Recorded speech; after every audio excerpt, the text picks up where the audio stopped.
Assalamualaikum warahmatullahi wabarakatuh. Selamat pagi sahabat-sahabat ibadah semuanya.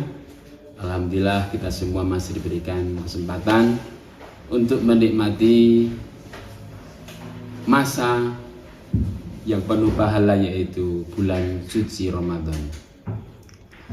Pada kesempatan kali ini kami mencoba untuk mengajak para pendengar dan pemirsa semuanya untuk mempelajari salah satu ayat Al-Quran yang sudah sangat familiar bagi anak-anak untuk dihafalkan, dan juga bagi kita sebagai orang Islam pada saat kita melakukan ibadah berupa mendoakan orang tua kita pada saat membaca tahlil, yaitu tentang surat Al-Ikhlas.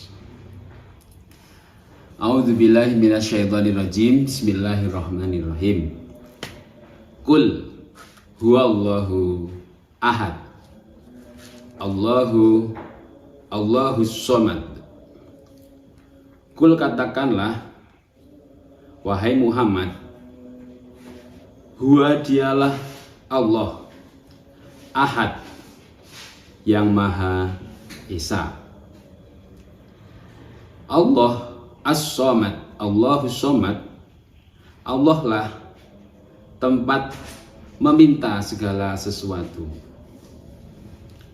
Ada dua kata sifat yang disebutkan dalam surat Al-Ikhlas ini, yaitu sifat ahad dan sifat As-Somad. Ahad dalam tafsir Al-Quran ini diartikan sebagai esa. Ada juga yang mengartikan sebagai satu.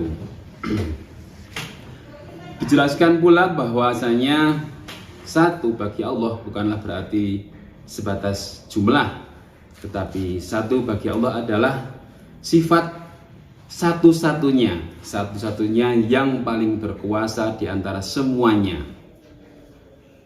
Sedangkan As-Somad diartikan sebagai tempat untuk meminta, atau ada juga yang mengartikan sebagai pihak yang bisa diandalkan, yang sangat bisa menjadi pegangan semua makhluknya. Nah, ada hubungan antara kata ahad dan as-somad di sini, yaitu bahwasanya manusia diajarkan oleh Allah melalui Nabi Muhammad supaya mengenal Tuhannya dengan berbagai macam sifat-sifatnya, yang pada saat ini yaitu sifat ahad dan as-somad.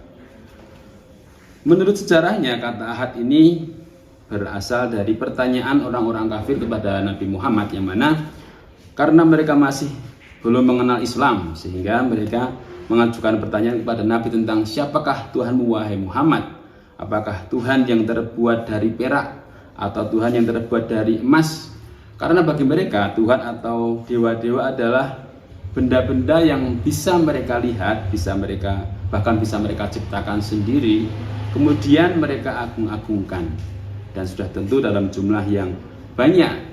Sehingga dari hal itu kemungkinan ayat ini diturunkan sebagai penjelas pada orang-orang kafir Quraisy pada saat itu bahwa Tuhan Nabi Muhammad atau Tuhan seluruh alam adalah sebenarnya Allah yang maha ahad, yang maha satu-satunya, yang menguasai segala-galanya.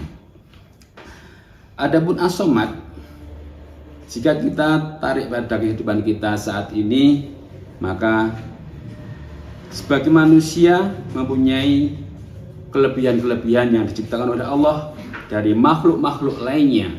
Di antaranya makhluk yang paling berakal, makhluk yang diberikan oleh Allah sebuah kekuasaan untuk mengolah alam raya atau khalifah fil ard. Tetapi di sisi lain manusia juga merupakan makhluk yang terbatas. Usianya terbatas, kemampuan fisiknya juga terbatas, memorinya juga terbatas, termasuk juga daya panca inderanya. Misalkan mata kita hanya bisa melihat hal-hal yang ada di depan kita, dia tidak mampu melihat hal-hal yang di belakang kita. Ataupun juga dengan indera pendengaran kita hanya bisa mendengarkan sesuatu yang ada di sekitar kita saja. Nah, atas keterbatasan itulah maka Manusia dituntun untuk mengenal Allah yang maha tidak terbatas. Sehingga sangat lazim bagi manusia ketika manusia itu mengalami keterbatasan. Mungkin di saat manusia mengalami cobaan hidup sehingga ia merasa buntu, maka secara naluri ia akan mencari kekuatan atau hal lain yang bisa membantu dia untuk menghadapi kebuntuannya itu. Sehingga sangat tersambungkan antara as-somad dengan ahad. Ketika manusia membutuhkan pertolongan, maka dia diajarkan untuk merujuk kepada yang ahad, yang maha satu-satunya. Karena sudah menjadi sifat manusia yang mempunyai hawa nafsu dan juga pikiran dan juga keinginan, bahwasanya setiap manusia mempunyai ujung-ujung dari apa yang ia rasakan dalam kesehariannya, yaitu mungkin manusia mempunyai rasa takut dan di sisi lain juga mempunyai pengharapan.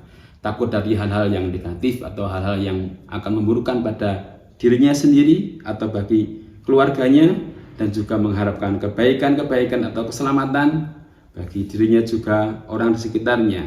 Sehingga ada suasana ketakutan, juga ada suasana pengharapan. Karena manusia sebagai makhluk terbatas. Oleh karena itu, manusia yang sudah mengenal Tuhannya, tentu dia akan sangat mudah untuk menghubungkan semua kesulitannya kepada Tuhannya. Tapi bagi manusia yang masih belajar, mungkin dia harus memahami hal-hal yang terdekat dari dirinya, mungkin ketakutannya. Apakah ketika manusia mengalami ketakutan, apakah dia akan mencari jalan yang akan membuatnya menjadi terbimbing, atau bahkan dia akan menemukan jalan yang membuat dirinya menjadi tersesat atau terjauhkan dari ketenangan batinnya sendiri.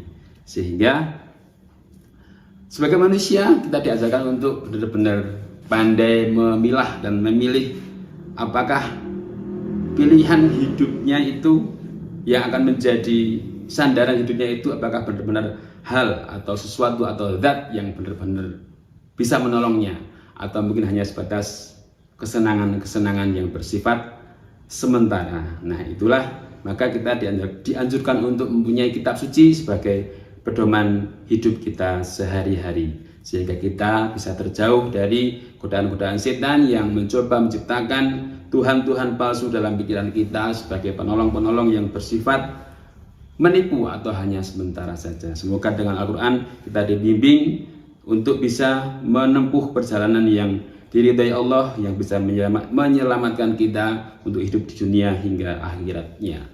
Demikian saya akhiri. Wassalamualaikum warahmatullahi wabarakatuh.